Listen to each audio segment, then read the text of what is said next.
Bakhmut में Zelensky को झटका, पुतिन का प्लान कब्जा।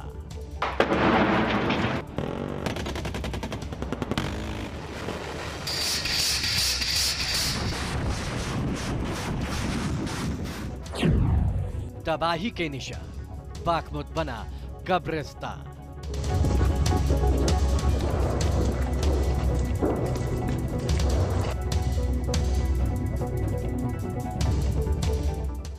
धमाके के बाद धधकता हुआ आग का गोला, हवा में दहकता हुआ बवंडर, आसमान में उठता काला धुआं, हर जंग के मोर्चे पर मशीन गन से निकलती ये गोलियां।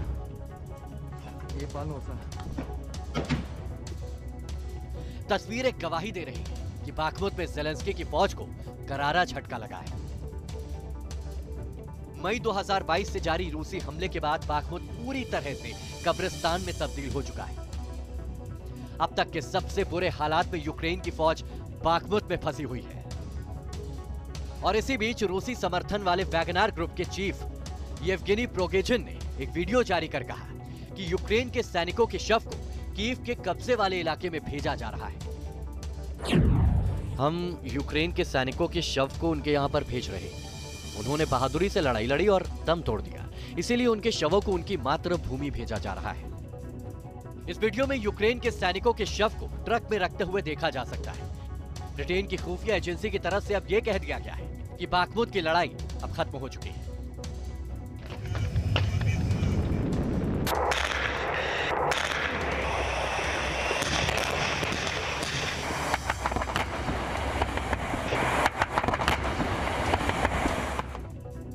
बाखमुत में 2 बड़े ब्रिज उड़ा दिए गए। बाखमुत और आसपास के शहरों की सप्लाई रूट्स को रोक दिया गया।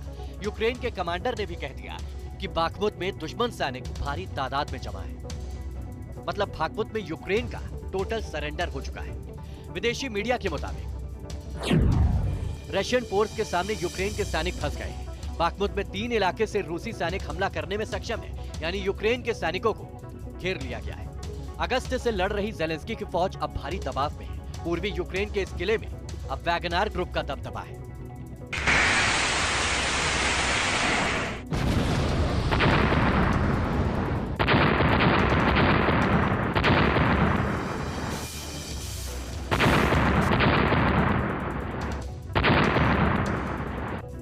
बाखमुत की तबाही की ये वो तस्वीरें हैं जो बाखमुत के खंडहर बनने की कहानी बयां कर रही हैं। बाखमुत पर रूसी कब्जे का दावा वैगनर ग्रुप के चीफ येवगेनी प्रिगोजिन के 24 घंटे पहले जारी किए गए इस वीडियो से भी पुख्ता होता है। Я обращаюсь к президенту Украины Владимиру Александровичу Зеленскому. Уважаемый Владимир Александрович, подразделения ЧВК «Вагнер» практически окружили Бахмут. Осталась одна дорога. Клещи сжимаются. Если раньше с нами воевала профессиональная украинская армия, то сегодня мы видим все больше стариков и детей. Они бьются, но жизнь у них под Бахмутом коротка. День-два. Дайте возможность им покинуть город. Город फैक्टिकली окружен। बाखमुत, जो कभी city of gypsum and salt कहा जाता था, वही बाखमुत रूसी बमबारी से धरती का नरक बन चुका है। बाखमुत को लेकर धड़कनें तेज हो गई थी क्योंकि यहां पुतिन ने अपनी समूची ताकत झोंक दी थी। नतीजा यूक्रेन के हाथों से बाखमुत करीब करीब निकल चुका है। सिर्फ ऐलान बाकी रह गया है। सोलेदर और बाखमुत में रूसी कब्जे के बाद पुतिन कहां रुकेंगे कोई नहीं जानता, लेकिन जैसे जैसे दिन बीतते जा रहे हैं पुतिन आक्रामक हो रहे हैं। ये वो तस्वीरें हैं जिसे लेकर दावा किया जा रहा है कि रूस ने 1500 किलोग्राम का ग्लाइड बम यूक्रेन पर गिराया है। दावा किया जा रहा है कि कुछ दिनों पहले ही यूक्रेन के अब्दिका इलाके में इस बम को रूस ने दागा है। सवाल है कि क्या बाखमुत पर कब्जे के साथ ही पूर्वी यूक्रेन को अब पूरी तरह से रौंदने का प्लान एक्टिव हो चुका है। ईस्टर्न यूक्रेन के डोनबास रीजन के सोलेदार और बाखमुत जैसे शहर उन चुनिंदा लोकेलिटीज में से हैं जहां पर पिछले 7 महीनों से जबरदस्त लड़ाई देखने को मिल रही है। तो एक जबरदस्त लड़ाई और जबरदस्त ऑफेंसिव्स वहां पर देखने को मिल रहे हैं। और इस बीच पुतिन का प्लान यह है कि जल्द से जल्द डोनबास को पूरी तरह से अपने कंट्रोल में करके फिर वो यूक्रेन की राजधानी कीव के ऊपर एक बड़ा हमला करे। पुतिन की पलटन ने जिस बम का यूक्रेन में इस्तेमाल किया है वो काफी घातक है। दावा है कि कोई फौज जब इस बम का इस्तेमाल करती है तो इसका मतलब होता है कि वो कम वक्त में दुश्मन की सेना को ज्यादा से ज्यादा नुकसान पहुंचाना चाहती है।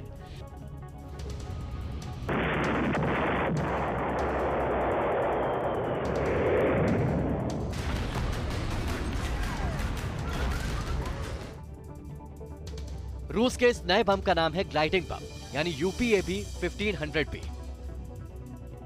ग्लाइडिंग बम के इस्तेमाल का फायदा यह है कि इसे दागने वाला फाइटर जेट 40 किलोमीटर दूर से ही ऑपरेशन को अंजाम दे सकता है।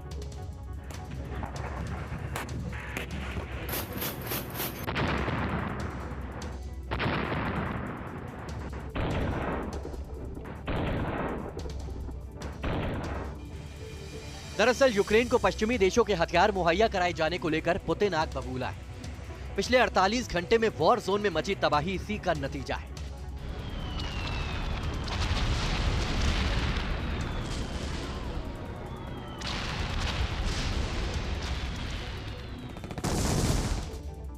लेकिन सवाल यह भी है कि बागमुत पर रूस का कब्जा होता है तो नाटो और अमेरिका रूस को कमजोर करने के लिए पूरी ताकत लगा देंगे।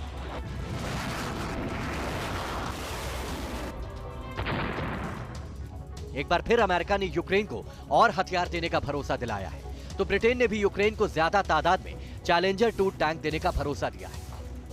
कुछ नई खेपें हथियारों की यूक्रेन तक पहुंचा सकते हैं ताकि यूक्रेन अपने डिफेंस को और मजबूत कर सके। बाखमुत जैसे शहरों ने दिखा दिया है कि यूक्रेन का डिफेंस उतना कमजोर नहीं है जितना कि रशिया समझता था, और यही वजह है पिछले 7 महीनों से स्ट्रीट्स के ऊपर शहरों के अंदर आबादी क्षेत्रों में लगातार लड़ाइयां हो रही थीं और रूस को यहां पर काफी संघर्ष का सामना करना पड़ा था।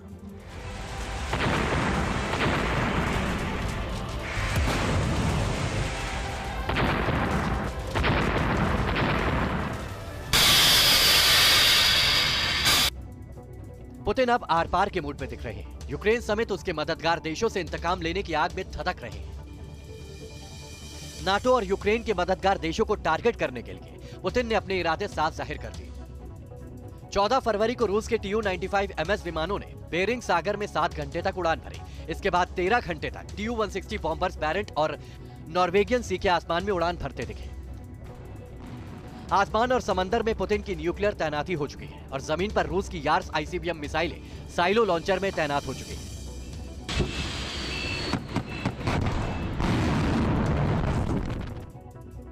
मतलब साफ है कि जल, थल और नभ तीनों मोर्चों पर रूस की न्यूक्लियर तैयारी हो चुकी है। इसका मैसेज बेहद साफ है। अगर यूक्रेन को लॉन्ग रेंज हथियार दिए गए तो पुतिन के निशाने पर पूरा यूरोप और अमेरिका है। पूरी दुनिया के लिए बहुत खतरनाक है क्योंकि दोनों पक्षों में एक चीज समान है कि ये एटमी पावर से लैस संगठन है। इनके पास इतने शक्तिशाली न्यूक्लियर हथियार हैं जो कि दुनिया को कई कई बार खत्म कर सकते हैं।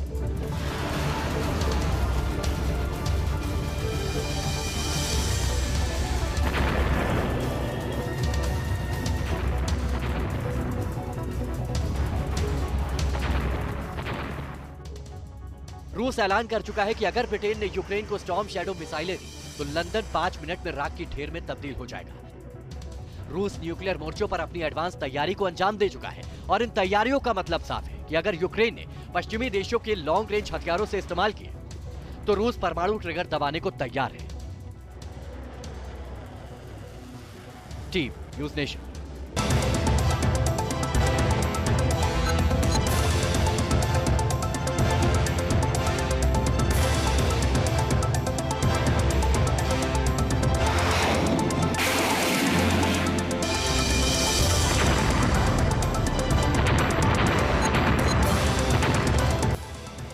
पुतिन के एटमी प्लान से कीव से लेकर लंदन और वाशिंगटन में टेंशन हाई है, तो पूर्वी यूक्रेन में रूस का कहर जारी है।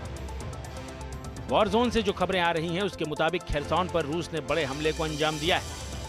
रूस के 11 हवाई हमलों से खेरसौन दहल उठा है।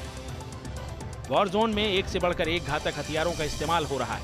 रूस अपने जंगी जखीरे से विध्वंसक हथियारों की नई नई खेप निकाल रहा है, तो अमेरिका भी रूस पर नकेल कसने के लिए कमर कस चुका है। प्रेसिडेंट पुतिन की तमाम चेतावनियों के बावजूद यूक्रेन को नाटो सदस्य देश और अमेरिका हथियारों की सप्लाई कर रहे हैं। जर्मनी में अमेरिका के 90 स्ट्राइकर कॉम्बैट व्हीकल पहुंच चुके हैं, जिन्हें यूक्रेन को दिया जाना है। इस बीच सबसे बड़ी हलचल रूस और चीन के सैन्य साझेदारी को लेकर है, तो ब्रिटेन ने यूक्रेन को चैलेंजर 2 टैंक की संख्या डबल करने का ऐलान कर दिया है। रूस हो या यूक्रेन को पश्चिमी देशों से मिलने वाले हथियार हो, दोनों तरफ से विध्वंसक हथियार निकाले जा रहे हैं। यूक्रेन की धरती रूसी हमलों से थर्रा रही है। युद्ध जितना लंबा खिंचता जा रहा है, पुतिन के तेवर उतने ही तल्ख होते जा रहे हैं। पुतिन आग बबूला है। पुतिन इस तरह बौखलाए हुए हैं कि जंग की आग में अब यूरोप के कई देश भी झुलस सकते हैं।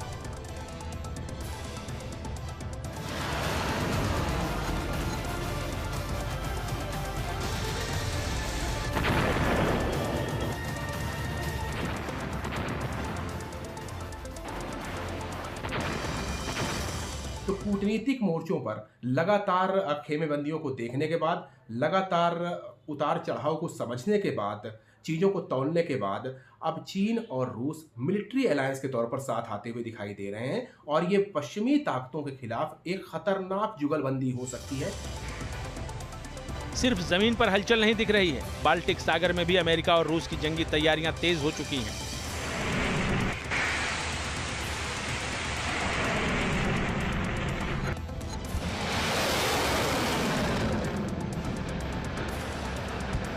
रूस ने समंदर से लेकर जमीन तक परमाणु हथियार पूरे इलाके में तैनात कर दिए हैं, जिसका खौफनाक ट्रेलर कभी भी दिख सकता है।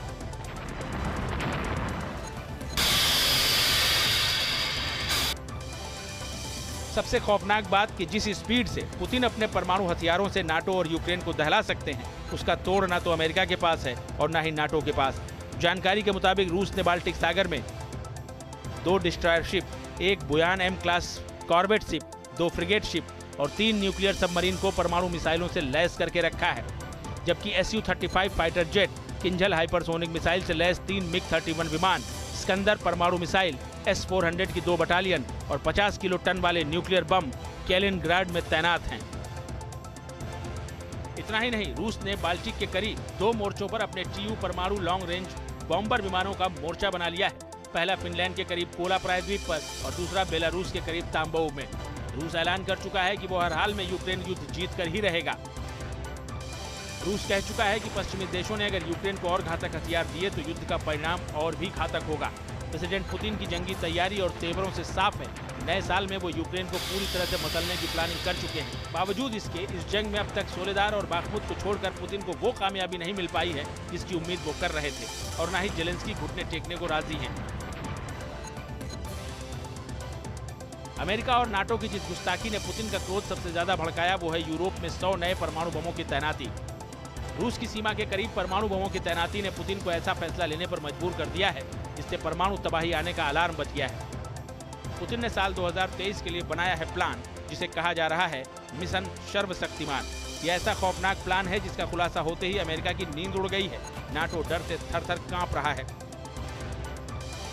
पुतिन का ये प्लान कितना विनाशक है इसका अंदाजा इसी बात से लग जाता है कि साल 2023 में 1 नहीं, 2 नहीं, बल्कि 20 से ज्यादा परमाणु हथियारों को रूस की सेना में एक एक करके शामिल किया जाएगा।